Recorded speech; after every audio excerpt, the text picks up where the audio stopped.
Hello, my friends. Welcome to this week's edition of the Team Draft Super League. I'm Kenji Egashira, joined by Kai Budde. Kai, how are you? Pretty good, thank you.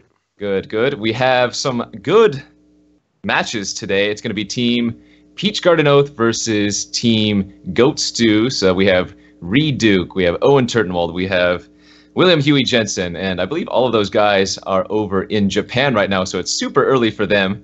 I think I actually saw Owen check in at a Starbucks, so I wouldn't be surprised if they're playing on the Starbucks Wi-Fi.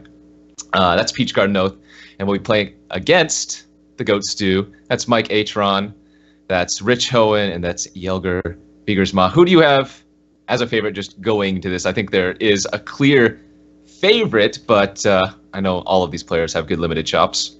Yeah, I mean, PGO is obviously the best team right now, so, I mean, they have to be favored. Although, I mean, I don't think I had Goat Stew as one of the best teams in this tournament. I mean, the picks are pretty obvious. You have PGO, you have LSV, Efro Ben, you have the Medicine team, which are like less accomplished players than the other guys, but you also know that they do way more team drafts than anyone else, so that makes up for a lot. And then you have like other good teams, but I think that Rich, Jelger, and Mike were like kind of the dark horse for this, because I mean they've been around forever. They've done a ton of team drafts, and I mean they're just very good limited players. Like Mike Ron's record in limited team GPs is absurd. He top eights or top fours 2 or 3, I think, in the last 5 years or whatever. Yeah, same with Rich Hohen. I know he teams with Rich a lot, and those two kind of go back and forth between who they decide to carry to the top 4 with them. And to be fair, Mike and Jelger are both in Asia too, so it's early morning for all of them. Okay, I think Rich is waiting for GP Toronto in his hometown, so he's not going anywhere. Gotcha. Yeah, so these players are playing for top 4. Currently, so far, we have Team Madison and Team Channel Fireball locked for that top 4. And then the winner here, again, like I said, is going to make top 4. But next time, which won't be next week because we're going to be skipping a week for the Pro Tour. So next time we play, I believe, is on August 1st. It'll be Team Limited Resources, that's the team I'm on, versus Dem Boys, which is, let's see if I can remember, Alexander Hain, Mike Sigrist, and who's the last one on their team? Do you remember off the top of your head? It's Steve Rubin, right? Yeah. It's Steve Rubin. Okay, of course. So yeah, Team Limited Resources will be playing Team Dem Boys in 2 weeks' time. You never know with these guys because they are swapping their setups for team GPs all the time. Sure. Like last time Martel was playing with I think Richie and Hain or something, and just they're mixing it up constantly. But yeah. And now this is all single elimination. The loser's out. The winner goes to top 4. The loser's out. So we're kind of on the home stretch, and it gets a bit more interesting. Yeah, this is playing for all the marbles. And I know you said you've done about 10 drafts or so of this format so far. So yeah. I'm sure you actually have similar chops to some of these other players, although I know they're going to be grinding pretty hard over in Kyoto. Oh yeah, I mean, I'm not playing the Pro Tour in 2 weeks, so I'm not playing a GP this weekend. So I'm playing, like I'm just playing because I like playing when there's new sets. But I mean, Cuneo is sitting on what, like 20 trophies right now, so that probably translate to like 60 drafts at least.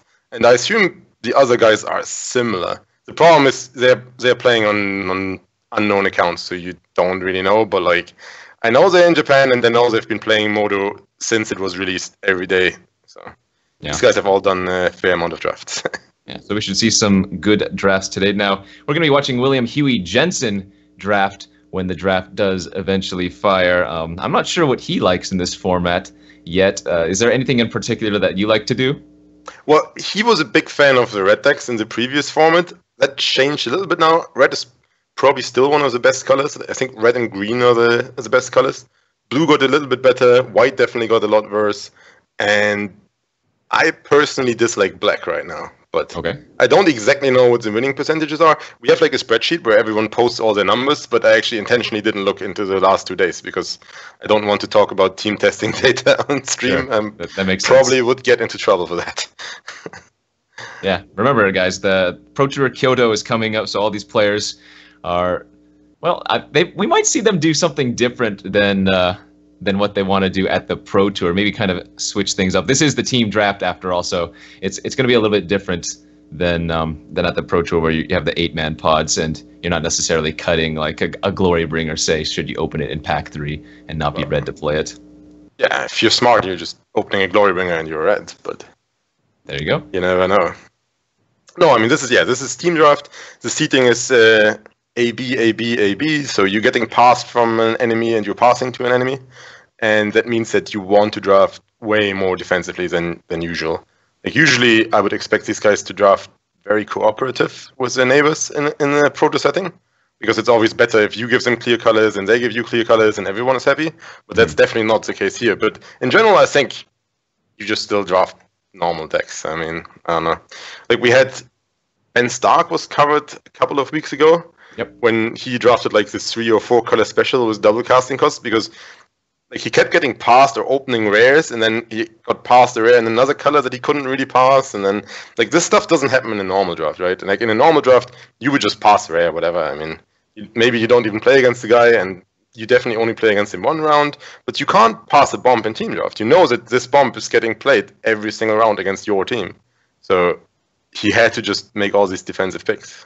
Yeah, maybe talk about that a little bit more for people that don't really do team drafting, because they're so used to the 8-player drafts where you just want to do your own thing. You kind of want to cooperate with every round, see what the open colors are. But in team draft, it's a lot different. So maybe speak to the newer players, or maybe the ones that don't know team draft as well. What's the biggest differences between team draft and, say, a single draft? Well, decks are worse, first of all. Decks are worse, and you won't get good cards passed late on. Like, if you're in the situation where you get passed like a third pick with a really good uncommon, let's say the 3-2 Crasher for Amonkhet, 3-2 haste, exert, target creature can't block, and there's only like a filler card for your deck, and you assume that there's a good chance the guy behind you is red, you're not going to pass that. Right. In an 8-person draft, you would always pass it. You would take like the Grizzly Bear for your deck, and you would be happy. I mean, that card, you probably don't even play against it. And if you play against it, maybe he doesn't draw it, whatever. But in team draft, you don't want to do this pick. In team draft, you want to take the better card and don't pass it on. Then there's other interesting situations. For example, let's say you get past this pick with a mediocre card for your deck, and there's this Arn card Crasher, or whatever it's pronounced. But then there's also an Electrify. And suddenly you're in a situation where you want to pass the red cards, because the guy behind you can only take one. Now, if you hate draft the red card and the guy behind you is red, he still gets a good red card, and then your teammate behind him doesn't get anything. So in that situation, you probably want to take the mediocre card for your deck, and pass on 2 good cards. It's the same as like good rares and uncommons. I mean, if there's nothing for you and there's a great rare and a great uncommon, you probably don't want to hate draft. Like, you want to hate draft if you have a very strong opinion that the guy behind you is one of these colors. But quite often you just want to pass it on because you know that your teammate is going to get the other card. Mm-hmm. I mean, it's just a different world. Yeah, I think that's a great point, and something that a lot of people get caught up on. Because when you first hear a team draft, you're like, okay, so I'm supposed to take this better card, even if it's not for my deck. But then they don't think 2 levels down. If there are 2 good cards off color, which you had just mentioned, say Electrify and the On-Crop Crasher, well, maybe you should just take that card that's in your color, because even if you're passing a good one to your opponent, you might be passing another good one of the same color to your teammate. So really interesting interactions, and I know with more recent sets, there are just so many more playables. One more thing, like the absolute worst case scenario that happens is that you hate draft the wrong card, and then pass a good card for your opponent's deck, and then you just don't get anything. You waste your pick because you hate draft. Your opponent gets a great card for his deck, and then all the good cards are gone when the pack is passed to your teammate again. Like, that's the single worst case scenario that can happen. Yeah, and it's certainly something that does happen in team drafting. So reading those intricate signals, just kind of seeing what's going to go down, or imagining how the pick orders go after you take your card is vitally important.